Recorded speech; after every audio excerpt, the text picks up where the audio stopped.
Today we're talking about why marketers and CEOs rarely see eye to eye. Get yourself a copy of Join or Die, Digital Advertising in the Age of Automation, now available on Amazon. If you like what you heard here today, hit the subscribe button. There's a lot more where that came from. I'm Patrick Gilbert. This is a podcast where we talk about digital advertising, business consulting, and career growth. I'm joined here today by my colleague Nina Ottensasser. Today we're talking about why marketers and CEOs rarely see eye to eye. This is a post that was originally published on our website, adventureppc.com. Check it out. I hope you enjoy. Visionary CEOs often romanticize their products as solutions that will change the world. Unfortunately, most consumers are rarely in the market for a world-changing solution. More often, consumers are shopping for a utility that serves a simple desire or need, and they'll respond to marketing messages that speak to these desires or needs. This dissonance creates a friction between marketers and their CEOs. Last month, the head of a venture capital firm applauded the technology industry for keeping the world afloat during the COVID-19 pandemic. He went as far as to say that tech saved the world. Tech didn't save the world, not on purpose at least. We should be careful to not let this skew our understanding of what it actually takes to market and sell products. A picturesque, visionary CEO. Andreessen Horowitz is a bedrock Silicon Valley VC firm that held early investments in many of the tech products that we use every day. Co-founder Marc Andreessen is a swashbuckling tech veteran and physical caricature of someone that grew up in Cedar Falls, Iowa, credited to both his giant cone-shaped head and an overall presence that stands grander than his actual frame would suggest. He is known as a brash, far-sighted thinker. His partner, Ben Horowitz, once described what it's like to work with Andreessen in a New York Times article. If you say to Mark, "Don't bite somebody's effing head off," that would be wrong, Horowitz said. Because a lot of his value, when you're making giant decisions for huge amounts of money, is saying, "Why aren't you effing considering this and this and this?" Steve Jobs famously challenged the world to think different.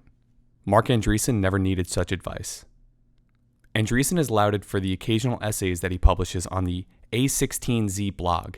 Many consider these pronouncements to be a state of the tech union.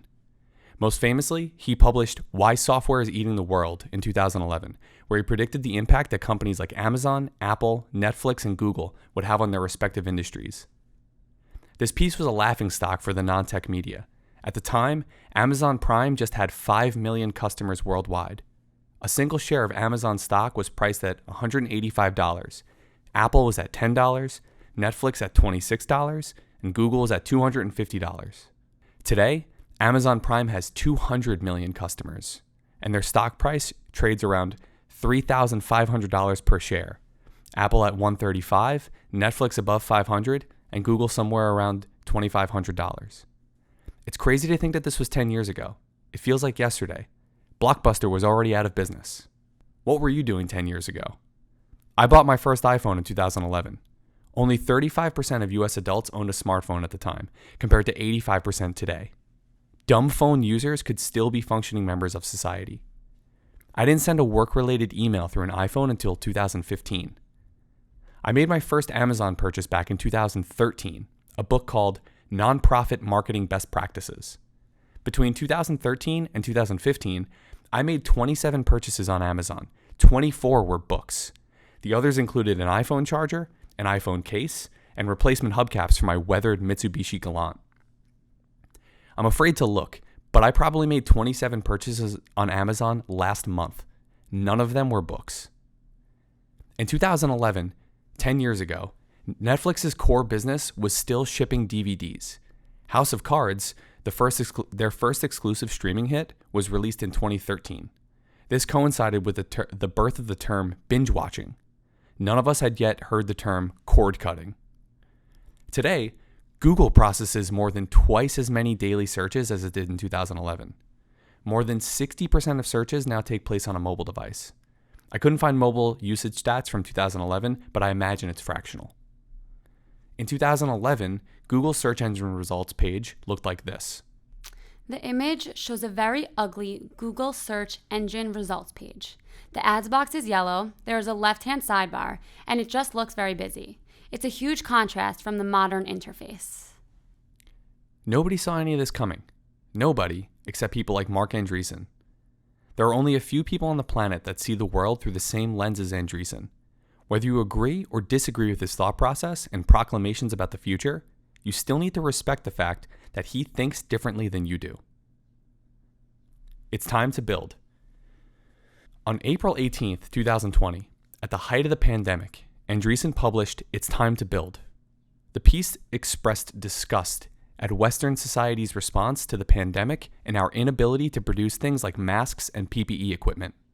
As I write this, New York City has put out a desperate call for rain ponchos to be used as medical gowns.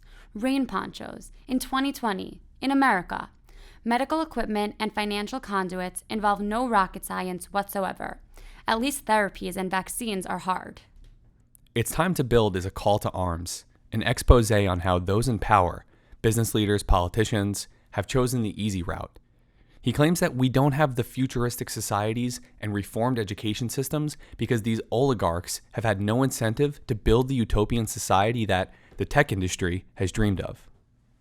I concluded my book, Join or Die, with an ode to It's Time to Build, reflecting on Adventure Media's attempt to, build. As a business leader, it forced me to reflect on our contribution, if any, to the greater good. As a marketer, though, I wondered, do our customers actually care if we've contributed to the greater good? Even if the answer to the latter question is no, it almost always is, it does not negate the moral responsibility to still seek to have a positive impact on the world. The distinction between these two questions is important and often overlooked. Here's what I've learned. CEOs and business leaders need to have a long-term vision. Ideally, this vision includes building something that benefits the greater good. However, in the short term, you must still focus your marketing efforts on serving your immediate customers. Only then will you be able to survive long enough to turn your vision into a reality. Technology saves the world? Last month, Andreessen emerged from his editorial cave with Technology Saves the World. He expected American lockdowns to last as long as 5 years, but is crediting technology as the savior that brought us out early. Last April, I issued a call to our technology industry that it was a time to build, and I am so proud of how we delivered. Please join me in an enthusiastic, virtual round of applause for all of the amazing workers in our spectacular technology industry who made all this possible. The experience of COVID has made crystal clear both how important our technology is to human flourishing and how well we can deliver. Technology helped save the world. He cites vaccines as the cornerstone example.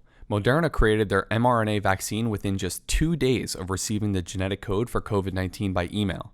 But his primary argument is that technology's positive impact on society over the last year extends far beyond the development of vaccines. Among his examples, 1. Telemedicine allowed the healthcare industry to continue serving patients. 2. Remote work enabled many businesses to continue operating. 3. E-commerce allowed small businesses and retailers to stay afloat, as seen by the massive influx in new Shopify stores, Facebook shops, Etsy sellers, Instacart-ready grocery stores, and more. 4. Schools transitioned to remote learning. 5. Online entertainment kept people entertained. Netflix, video games, Zoom happy hours, etc. On June 21st, Ben Thompson of Stratechery published a response titled Pandemic Progress, in which he attempted to provide a more practical perspective. He mentions the examples above, but notes that this leads to the cynical argument. All of the pieces for these success stories were built before the pandemic hit. That's why the US was able to navigate the pandemic as well as it did. He suggests that tech's ability to save the world was more of an opportunistic convenience than it ever was an intentional act. A convenience that certainly benefited tech companies and the VC firms that back them. We should therefore not put Zoom, Teladoc, or Shopify on a pedestal just yet. They didn't save the world because they wanted to help build a utopian society. They did so because there was a competitive advantage, fueled by a societal lockdown that provided a massive opportunity to generate profits. Good marketing versus visionary CEO jargon. Here's a screenshot of Zoom's homepage from March 1st, 2020, right before the pandemic hit. This is pulled from web.archive.org. The image shows the top of Zoom's homepage. The background is a bland corporate gray color. The headline reads, Zoom for video, conference rooms, and phone. On the right side of the hero section, there's an image of the Gartner Magic Quadrant. If you're not familiar with the Gartner Magic Quadrant, which is most people, this image just looks like a random corporate scatterplot matrix. It's the most boring hero section I've ever seen. Zoom was not founded on the idea of democratizing communications or spearheading the remote work revolution. Zoom founder Eric Yuan spent 10 years working at Cisco, the then leader in video conferencing space, and felt that their video conferencing product sucked. He went off on his own to build a better product himself. From a marketing standpoint, I'd argue that this hero section isn't all that bad. It highlights Zoom's standings with the Gartner Magic Quadrant, a third-party ranking system that is the gold standard of B2B software rankings. What's more, their headline is straightforward and to the point, although they shouldn't be using the word Zoom to describe their product, but I digress. Yuan didn't think that Zoom would change the world. The hero section of Zoom's website, the most valuable real estate behind your marketing and branding efforts, proves that. Maybe I'm wrong. Maybe this was Yuan's master plan all along, but he resisted the urge to shout it from the rooftops because he knew it would fall on deaf ears. If that's the case, then hats off to him. But one day, he woke up and realized that such an opportunity fell into his lap. On April 1st, 2020, Zoom's homepage was changed to look like this. The bland gray was changed to a sterile, bright white. The headline was changed to read, "In this together, keeping you connected wherever you are." The Gartner Magic Quadrant image was replaced with a cartoon graphic of a bearded man sitting at a table, walking to his laptop. At the top of the section, a green announcement banner reads, "We have developed resources to help you through this challenging time. Click here to learn more." Challenging times, in this together. That's save the world stuff. The kinds of things that CEOs love to say on earnings calls. It's also bad marketing. If you had never heard of Zoom, but were in the market for a video conferencing solution, what would your reaction be? This looks like the landing page for an internet provider, not a video conferencing service. Compare this to Shopify, another golden goose of the pandemic. Their hero section on March 1st, 2020 looked like this. The headline says, "Build your business. You've got the will. We've got the way." There's a handful of images on the page, the most prominent of which is a woman sitting in a small retail shop, looking at her laptop. I love Shopify, but I hate this headline. It's lazy. During the summer of 2020, they adjusted it to fit the needs of their modern audience.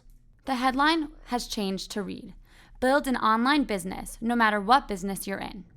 The original image of the woman in the store is still atop the page, but is overlaid by a second image, which is clearly for a grocery delivery business. This is an interesting choice, as most people didn't think of groceries as an e-commerce product before the pandemic began. Much better. The homepage has changed a bit over the last year, but it keeps the customer and their needs as the focal point of the messaging. As of this writing, Zoom's homepage has returned to highlighting their place in the Gartner Magic Quadrant, a sign that they've floated back to reality. The Magic Quadrant is boring, but I know from experience that it's an effective marketing tool. Throughout the pandemic, both of these firms were useful lifelines for small businesses and corporations alike. They deserve a pat on the back, but their leadership should remain focused on the only common variable that will continue to determine success with or without a pandemic: the customer. What drives progress? Do we require something as awful and dramatic as a global pandemic to serve as a catalyst for progress? I hope not. From Ben Thompson's Pandemic Progress. Take privacy as an example. Apple's iOS 14 changes, which are great for Apple's business, have done far more to change the advertising industry than Europe's GDPR, which only entrenched the biggest players. It's the same thing with climate change. Tesla has driven a wholesale shift in the automotive industry first and foremost by being cool, while solar prices have plummeted far faster than expectations. Both are poised to succeed not by telling customers what they can't do, but by making it more attractive to do what is better for the environment. The short-term dramatic impact from Apple and Tesla's respective strategies were coincided with, but not at all related to the pandemic. Thompson's conclusion really stuck with me.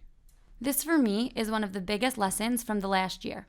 Solutions that give customers what they want, from cooler cars to the ability to work from anywhere, are the way out of intractable problems, particularly if we want to remain true to Western values of self-determination and individual choice. That's exactly what happened in the case of the pandemic. The US didn't beat the coronavirus by locking people up in their homes against their will, but by inventing new technology that let them live their lives as they wish. The ultimate governor on progress is the human condition, and catering to that reality, both in terms of what we build as well as why we build it, is a feature, not a bug. This bears resemblance to many issues that we deal with in marketing. We often have client-side CEOs or investors, brash, outspoken, far-sighted thinkers that want to change the world and envision a future where we all harmoniously join together and sing Kumbaya. But at the end of the day, no one gives a shit. Steve Jobs didn't found Apple to preserve consumer privacy. Elon Musk didn't set out to build a more attractive sports car. They had visions to change the world, or in Musk's case, to save humanity from extinction. But both of these companies have marketing teams that effectively bridge the gap between the founder's vision and the reality of what consumers are willing to pay for.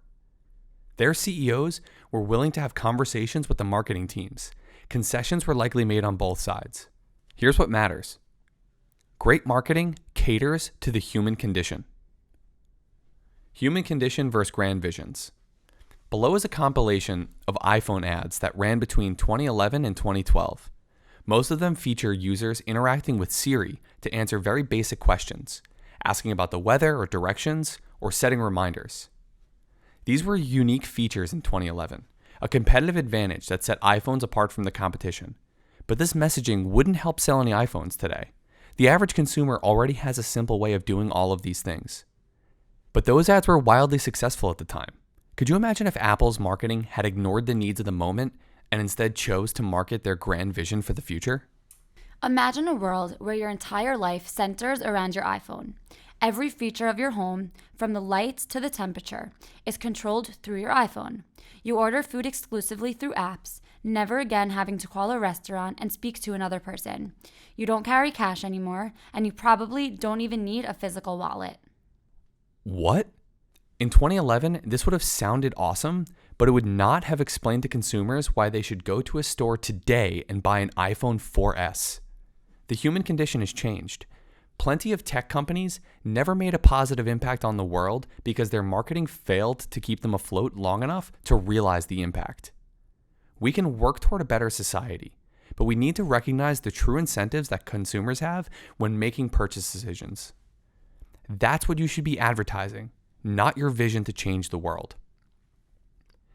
A vision for a universally accessible internet.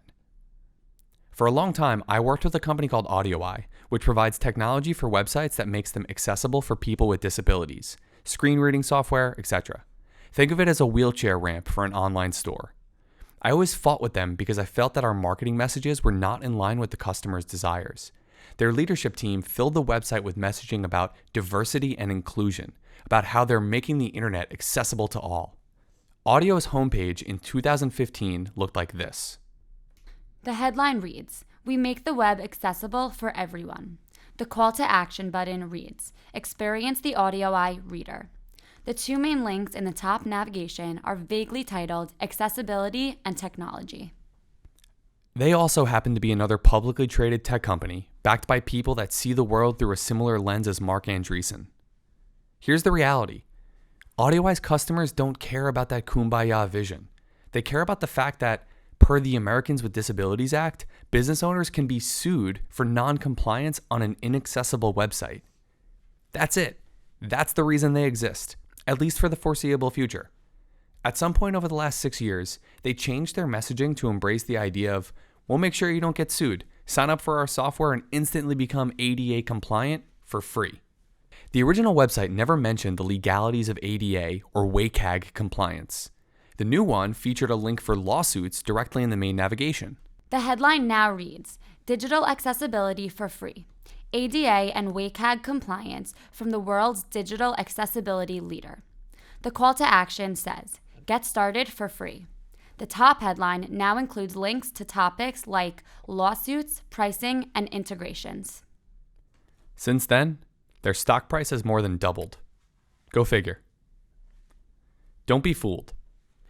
The pandemic presented a window of opportunity for certain tech companies to capitalize on a massive shift in consumer demand.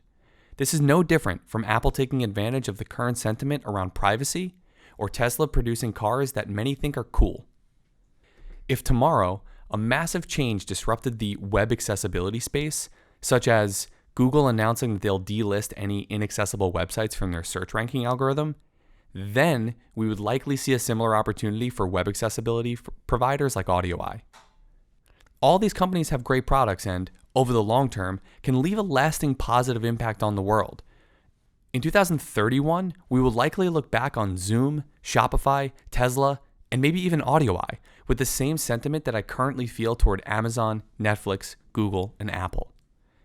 In 2031, we might think, wow, I can't believe that in 2021, we still didn't realize the impact that Zoom would have on the telecommunications industry. But you and I can't envision that today. We're not Marc Andreessen. Until that vision is realized, though, these brands will all cease to exist if their marketing messages ignore the immediate needs of the customers. CEOs and marketers need to have this conversation. We can build, and we can save the world, but we can never ignore our customers or be blind to the real reasons that they would ever buy our products. Nina, my last question for you. What's the best place to hide a dead body? On the second page of Google. Thank you. See you next week.